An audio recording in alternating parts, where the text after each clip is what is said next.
mga Indyo.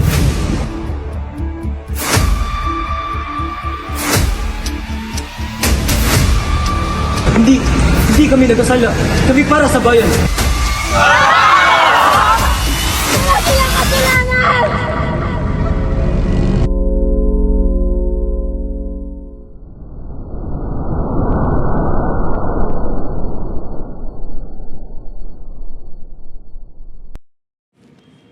Sa dilim ng kuta, tanging ilaw ng lampara ang gumabay sa mga pagod na sundalong Pilipino.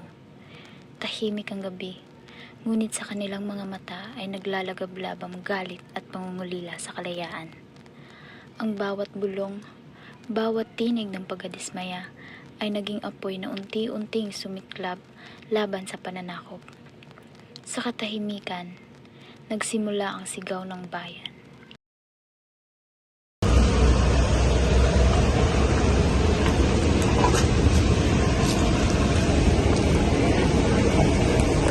Tayo patuloy na pinagsasamantahan ng mga Kastila. Hanggang kailan tayo magtitiis? Panahon na upang lumaban. Dapat na natin igupo ang kanilang pang-aapi.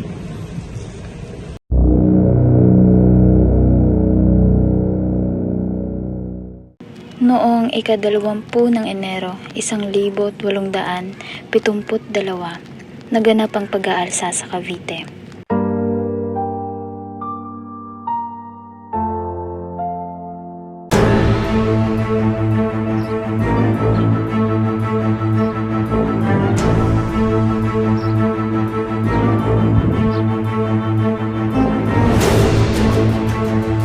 Duduhin kay Escapen! Adelante! Correri de España! Sumiklab ang labanan, sigawan, putok ng baril at kalampag ng espada. Sa gitna ng usok, buong tapang na lumaban ang mga Pilipino. Ngunit dumarami ang mga Kastila at sa bawat hakbang ay bumabagsak.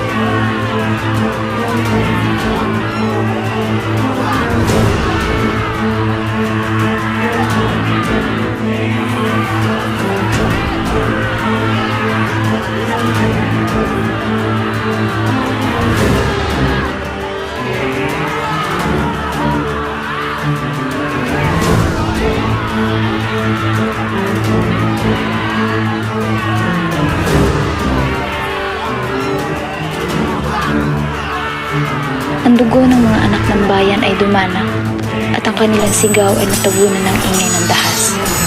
Sa umagang iyon, muling nanaig ang kapangyarihan ng dayuhan.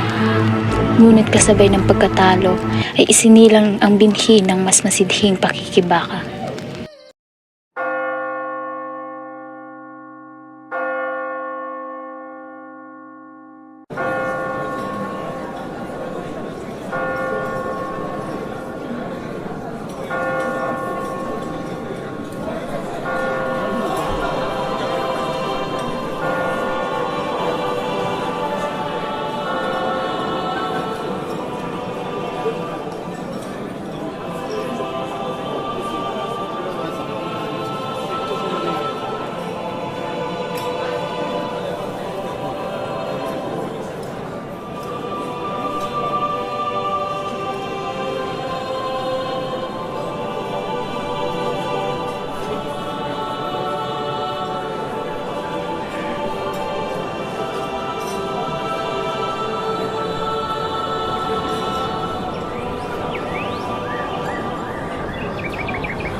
Sa loob ng payapang simbahan, isang liham ang dumating.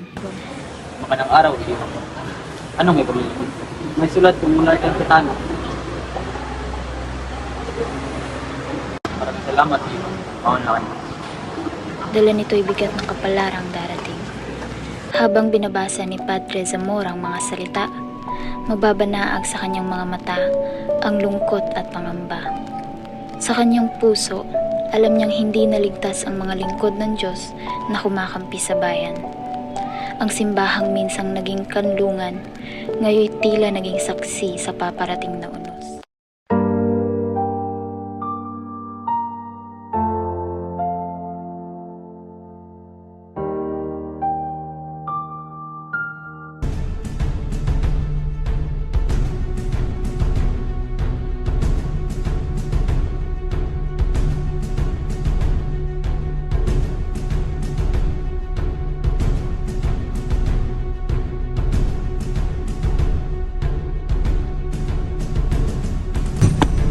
Pinapaya ka mga Indio. Bunda sila.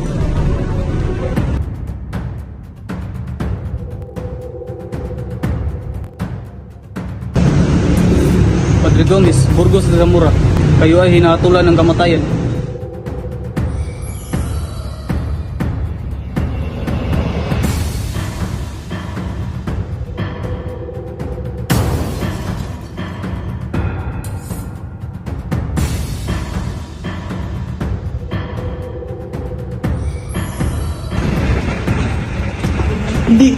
Hindi kami nagkasala. Kami para sa bayan. Sa malamig na hukuman, nakagapos ang Gumburza. Ang hatol ng mga Kastila ay malinaw, kamatayan. Hindi ito hustisya, kundi isang kasinungalingan upang patahimikin ang tinig ng paglaban. Ngunit kahit nakagapos, matatag ang kanilang tingin. Mga matang nagsasabing hindi kailanman malulupig ang katotohanan. Sa bawat salitang binigkas ng hukom, mas lalong lumilinaw. Ang kanilang buhay ay ialay, ngunit ang kanilang alaalay magiging walang hanggan.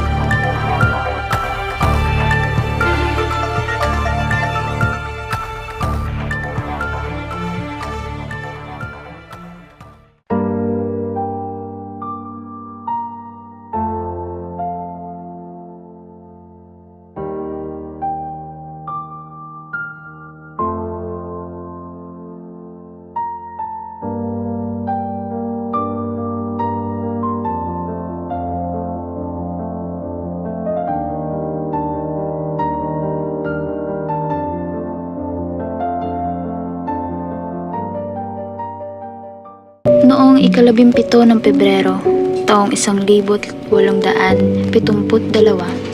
sa Bagong Bayan, libo-libo ang nagtipon, ngunit lahat ay nanahimik. Sa harap ng bayan, dinala ang 3 pari, marupok sa laman, ngunit matatag sa diwa. Wala silang kasalanan! Wala silang kasalanan! Wala silang kasalanan!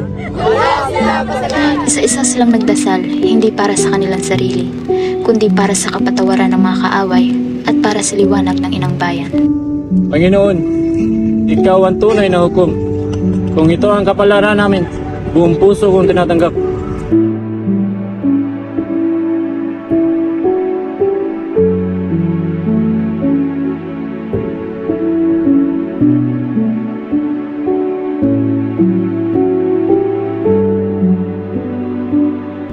Kung sa aming dugo ay mamumulat ang bayan, naway magibinhi ito ng kalayaan at pagkakaisa.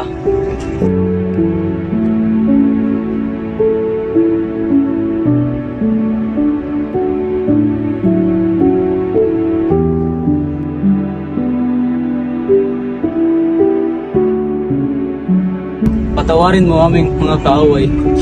O Diyos, at ipagkaloob mo sa aming inang bayan ang liwanag ng iyong pag-ibig.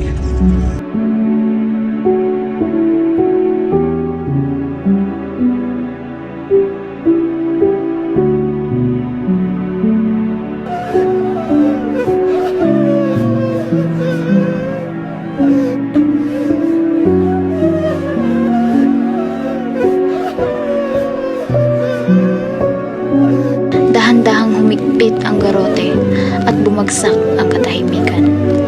Ngunit ang katahimikan ay hindi pagtatapos. Sa araw na iyon, isinilang ang mga martir na magsisilbing mitsa ng kalayaan. Sina Gomez, Burgos at Zamora, namatay sa kamay ng mananakop, Ngunit ang kanilang dugo'y bumuhay sa diwa ng isang bansang handang lumayan.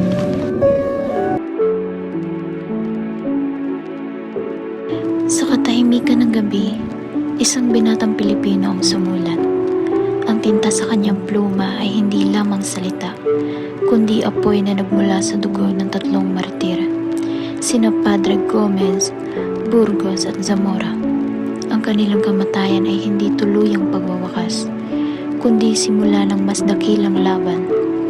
Sa mga pahina ng kanyang aklat, isinilang ang mga ideyang yayanig sa imperyo. At mula sa binhi ng sakripisyo, unti-unting sumibol ang revolusyon. Ang kanilang dugo ay naging tinta, ang kanilang sakripisyo naging pag-asa ng isang bayan.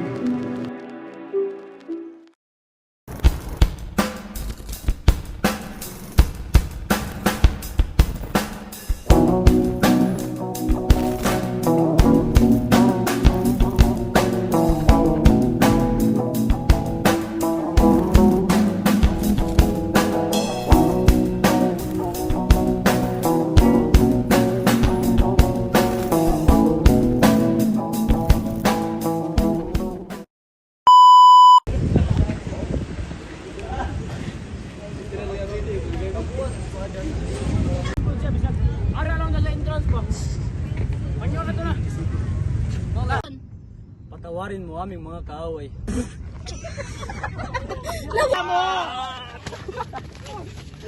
At ay nagkatawa!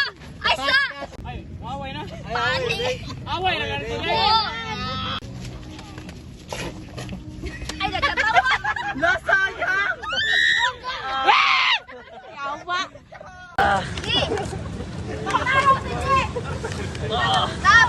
Stop! Gi! Stop! 3, go!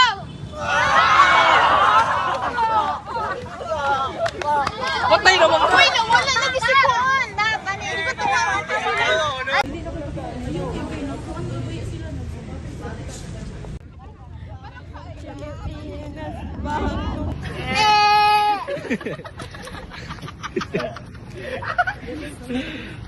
One, two, three, go!